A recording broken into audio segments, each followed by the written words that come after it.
শুভ সকাল বন্ধুরা, আজ আমি তোমাদের সাথে শেয়ার করছি মাছের মাথা দিয়ে বাঁধাকপির পিটুলি। একটা বড় সাইজের বাঁধাকপি নিয়েছি, ধুয়ে নিয়ে মিহি করে কুচি কুচি করে কেটে নিয়েছি। একটা মাছের মাথা ভালো করে ধুয়ে নুন হলুদ মেখে নিয়েছি।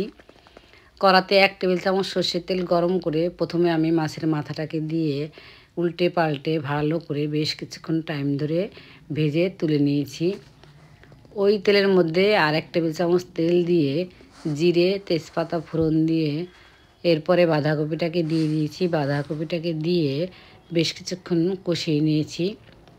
কষানো হয়ে এলে এরপরে 2টো টমেটো কুচি আর পরিমাণ মতন নুন হলুদ 1 চামচ আদা কাঁচা লঙ্কা বাটা দিয়েও ভালো করে কষিয়ে নিয়েছি।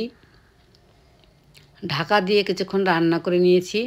এরপরে বাঁধাকপি থেকে যে জলটা বেরিয়েছিল একদম শুকিয়ে গেলে পরিমাণ মতন অল্প গরম জল দিয়ে ঢাকা দিয়ে আরও একটু রান্না করে নিয়েছি। মাছের মাথাটাকে দিয়েও ভালো করে ফুটিয়ে নিয়েছি।